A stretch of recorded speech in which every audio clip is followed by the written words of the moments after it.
Hadirin yang berbahagia, kalau kita melihat dalam hidup dan kehidupan kita sehari-hari, dalam hidup ini pasti kita mencari kemenangan, kebahagiaan.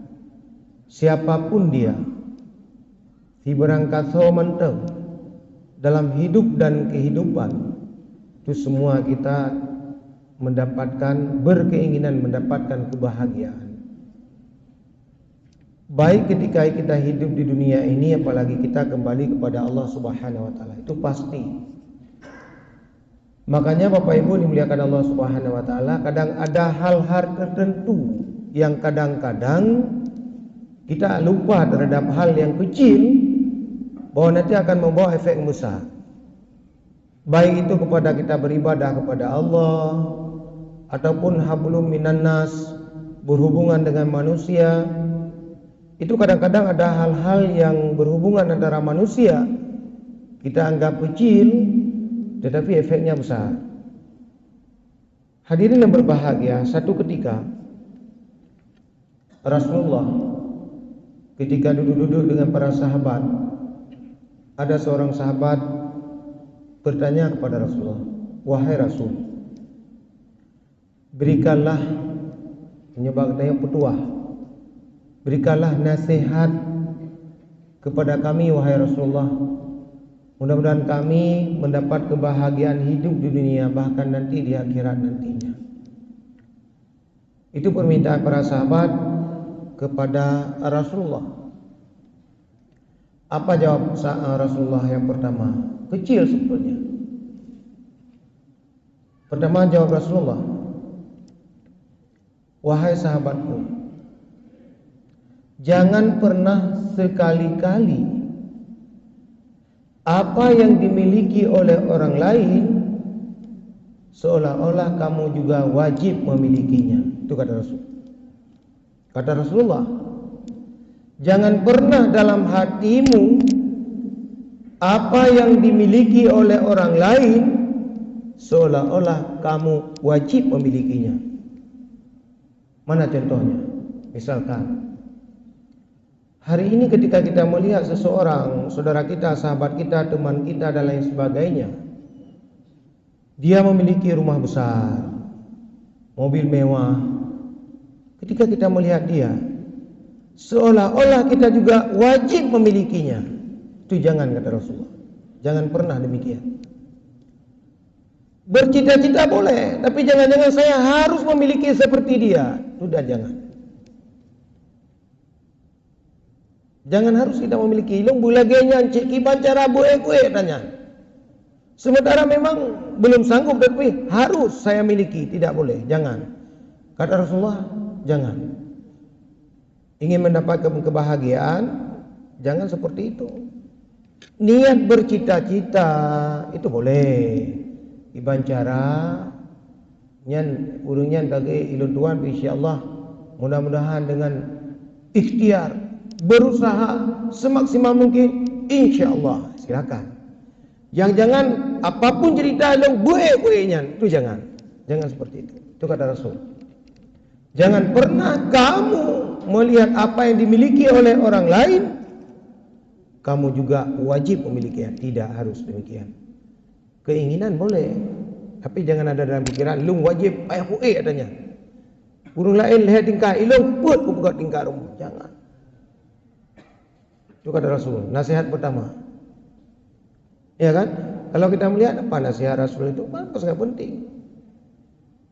Yang kadang-kadang yang ada pikir, ada beti nasihat Rasul bisa jadi orang stres memikirkannya. Merupa-rupa. Sampai kata merupa. Pandai merupa kali bukan Rasulullah. Jangan kamu pernah memikirkan apa yang dimiliki oleh orang lain, kamu juga ingin memilikinya. Kamu juga harus memilikinya. Jangan. Itu yang pertama. Itu kata Rasulullah. Nasihat Rasul kepada para sahabat. Yang kedua, kita dalam hidup dan kehidupan ini kadang-kadang bergaul dengan teman dan lain sebagainya. Kata Rasul, jangan pernah menyakiti hati orang lain.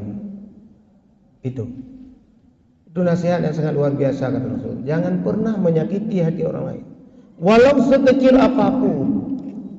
Kadang-kadang kita anggap sepele. Jangan pernah mengecewakan orang lain, menyakiti hati orang lain. Bahkan kalau ada orang yang mencari nasihat, meminta nasihat kepada kita, kadang-kadang alah tak bukan. Jangan, nasihati dia. Berikanlah nasihat kepadanya apabila diminta. Apalagi tidak diminta pun kita wajib memberikan nasihat. Apalagi yang diminta nasihatnya, wajib kita berikan. Itu ada dua nasihat Rasul yang mungkin semua kita sudah tahu. Yang pertama, jangan pernah kita dalam hati kita dimiliki oleh orang lain, kita juga wajib memilikinya. Yang kedua, jangan pernah menyakiti hati orang lain. Hadirin yang berbahagia, kalau kita melihat hidup dan kehidupan hari ini, belum tentu orang yang sudah begitu berbulan-bulan, bahkan bertahun-tahun dalam penyakitan, sakit, itu yang innalillahi wa inna ilaihi raji'un. Tidak. Hari ini Bapak Ibu yang berbahagia, sahabat kita, saudara kita yang mungkin barusan kita minum satu meja bersamanya, yang mungkin baru kemarin kita bertemu dengannya, kita melihat sehat-sehat dengan dia, tapi hari ini kita melihat dia innalillahi wa inna ilaihi raji'un. Itu kenapa? Itulah takdir Allah Subhanahu wa taala. Ada kaitannya dengan iman hari ini. Kenapa Allah menyembunyikan? Kapan kita kembali kepada Allah? Kenapa Allah mengatakan kamu di hari sekian, tanggal sekian, jam sekian akan kembali kepada Allah Subhanahu wa taala? Tidak. Itulah Allah Subhanahu wa taala ingin melihat ujian iman kita. Disitulah ujian iman seseorang. Allah yang pertama menguji iman seseorang itu memberikan perintah. Itu ujian iman. Allah Subhanahu wa taala memberikan perintah. Seperti hari ini Allah memberikan perintah, oleh Allah memberikan salat wajib sehari semalam 5 waktu 17 rakaat. Itu wajib. Fardhu ain. Tidak boleh diganti oleh orang lain. Kalau kita masih kuat melakukannya, tetap berdosa. Bahkan dalam salat, dalam fikih, tidak sanggup berdiri boleh duduk, tidak sanggup duduk boleh berbaring. Bahkan ketika kita berbaring tidak sanggup mengucapkan, hanya bisa dengan isyarat, bahasa isyarat, berkedip-kedip mata, Allahu Akbar, Allahu Akbar, Sami Allahu liman hamidah. Demikianlah kewajibannya ibadah salat kepada Allah Subhanahu wa taala. Artinya apa? Begitulah wajibnya ibadah kepada kita hari ini. Hai tadang du, hai tadu hai ta klek mata. Hai klek mata. Innalillahi wa inna ilaihi raji'un. Tamat. Selesai. Karena cerita. Kaim klek mata ada bagai ilmu klek mata apa hai tengku hai punya hai klek mata tika innalillah. Jika hanali. Itu yang wajib harus kita lakukan. Wajib kita lakukan itu. Perintah Allah. Itu ujian iman. Orang lain tidak tahu kita ada melakukan salat atau tidak. Orang lain tidak tahu. Yang tahu adalah kita sendiri, Allah Subhanahu wa taala. Orang lain hana ada temayang tubuh tak kena depu lang kelembu dah yang tak kena depu. Manda pegang mantang tengku apa betul budak orang yang potiplo pane leur tubuh lom. Tak pegah je. Kamu dah ada pegah. Cerita apa je cerita je. Puji telak dah tengku budak orang yang menaji dia tubuh elom. Mana tubuh tiada tubuh mana? Orang pasti percaya dia. Ipatel urang ya, bukan bukan ipatel, bukan ipatel. Dia urang semayang tapi. Bandar baru puji orang yang bandar kerja rumah poti plong bandar negara, poti plong mana? Pane dia tubuh elom. Padahal timu tubuh tidak. Yang tahu itu siapa? Kita sendiri, Allah Subhanahu wa taala. Itulah ujian iman, tergantung kepada imannya seseorang. Tergantung kepada imannya seseorang. Itu yang pertama. Kemudian Allah Subhanahu wa taala menguji iman kita, memberikan musibah. Oh, larangan dulu, larangan.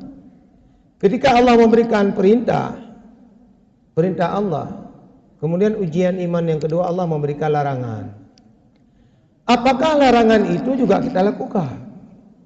Perintah salat, puasa, zakat, haji, watawasau bil haq, watawasau bis sabr, semua kita lakukan perintah Allah.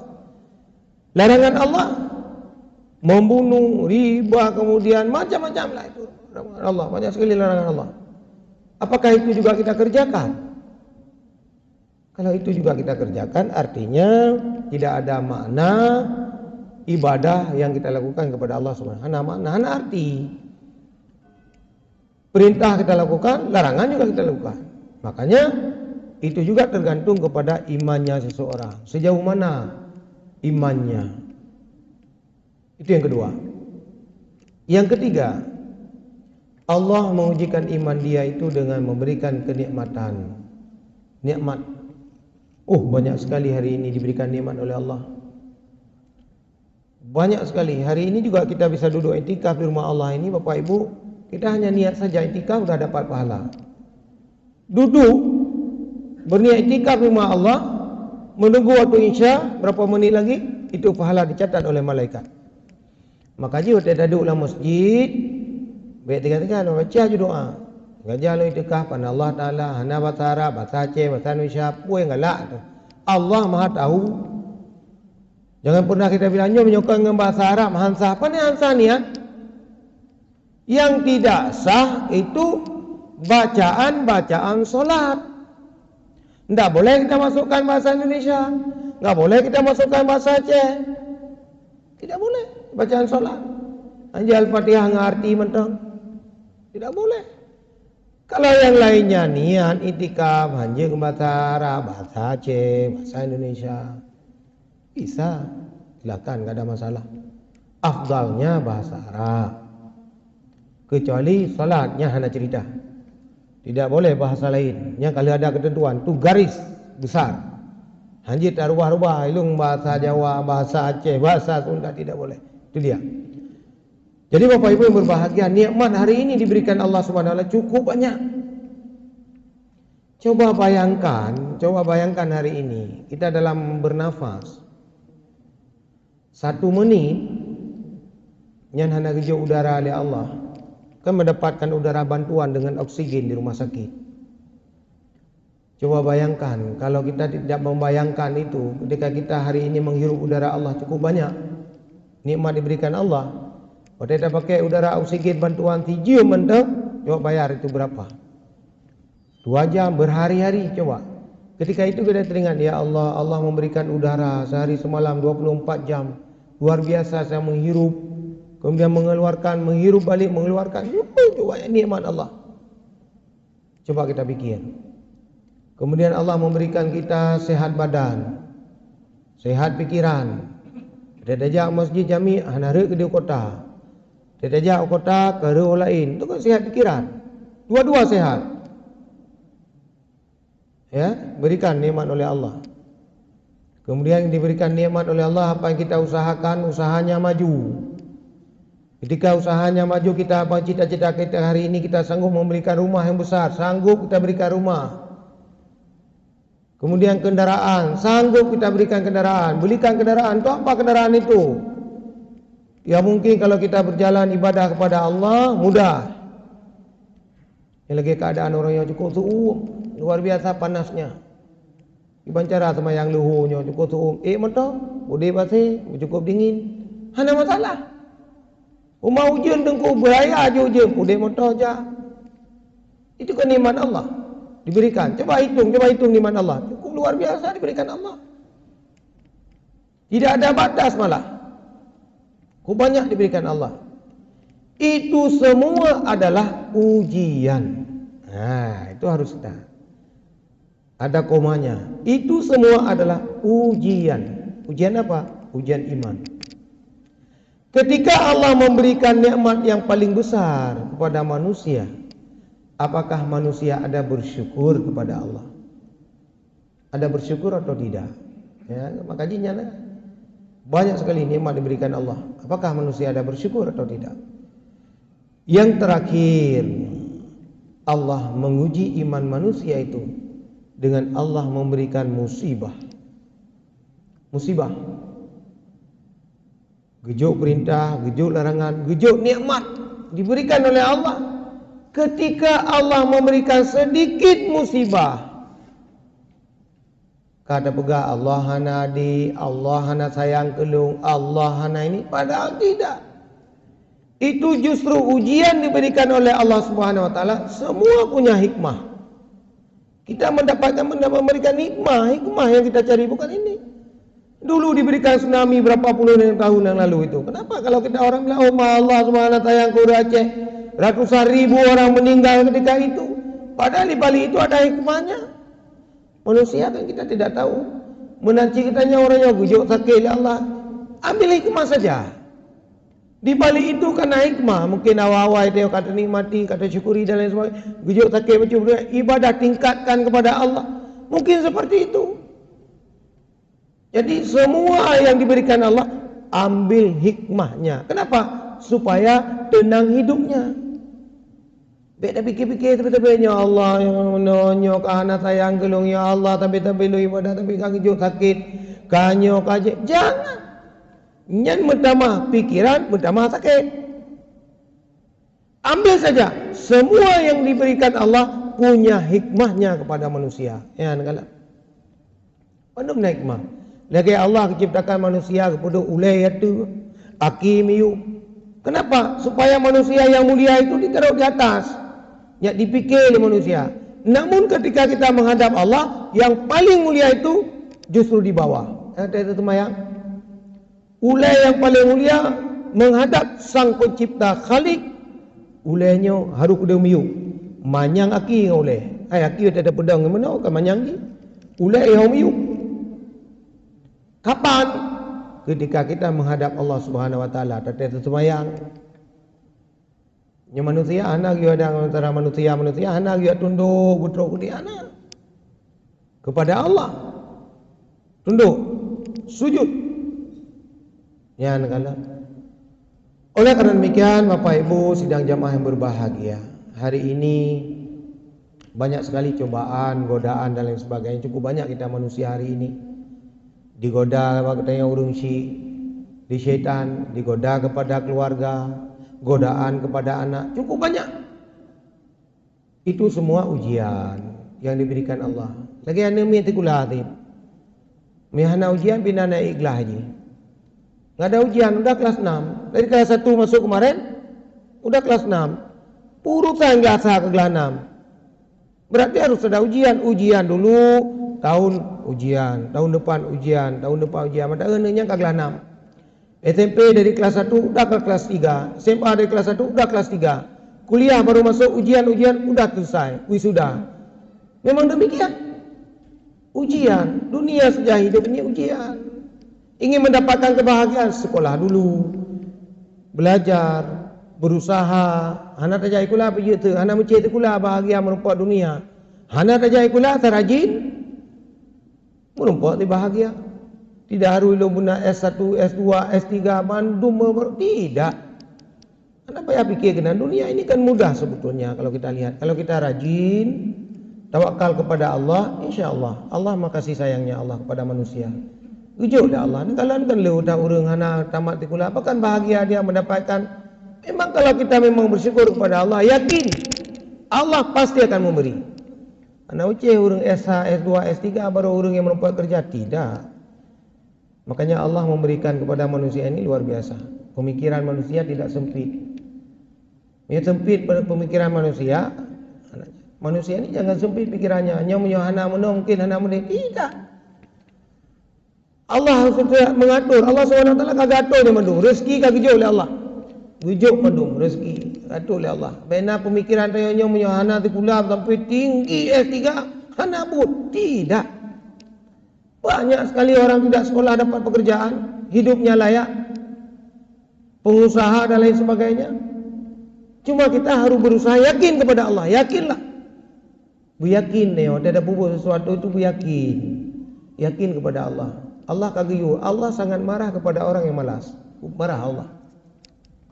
Pernah ke para sahabat abi semayang yang meratib, abi meratib semayang lam, abi semayang yang geduk lam yang semayang ketayang le Rasulullah. Goi le Rasulullah. Sahabat kena le. Ikata kam keluarga ka ya Rasulullah. Nauri na Ada keluarga anak? Ada. Kalau ada, bangkitlah berusaha keluar. Habis menghadap Allah, berusaha. Apa maknanya? Ibadah mentang kepada Allah, hana berusaha Allah, urang malasnya anak-anak kelak si Allah. Atau orang beribadah terus tanpa berusaha. Kullukum ra'in wa kullukum mas'ulun ar-ra'iyah, kata Rasulullah. Setiap kamu adalah pemimpin dan Allah akan menanyakan kepada kamu apa yang kamu pimpin. Minimal pemimpin dalam keluarga. Ketayang singgah perumah, ketayang pakiban, ketayang anak, ketayang pakiban. Mam yang hana tajuk ketikula, hana tajuk bayabut, mam tajuk abutnya ke ibu punya Honda. Tajuk abutnya buat tengku, hana mungkin buat tengku, hana tajuk ikramiah, hana mungkin. Ya berusahalah orang tua. Wajib berusaha untuk apa? Untuk membiayai sekolah anak, membiayai pengajian anak. Wajib. Berarti hanjit tak ibadah tapi anak tak minta rezeki hanjit. Pakai kena dengan hadis Rasulullah. Kullukum ra'in wa kullukum mas'ulun ar-ra'iyah. Kita yang tengok oleh Allah. Hai anak pernah ni kau ilok hanjut ya Allah. Hanjut jauh anak ya jauh badengku. Mentru badengku kah mungkin dengku kanya anak tajuk ikramiyah, anak mungkin bakti kula anak mungkin dan lain sebagainya. Oleh karena demikian Bapak Ibu dimuliakan Allah Subhanahu wa taala. Mungkin demikian saja tausiah atau mauidhah singkat pada malam mulia ini. Mudah-mudahan apa yang kami sampaikan pertama sekali bermanfaat bagi kami sendiri yang menyampaikan dan juga kepada sidang jamaah sekalian. Demikian, billahi taufiq wal hidayah. Assalamualaikum warahmatullahi wabarakatuh.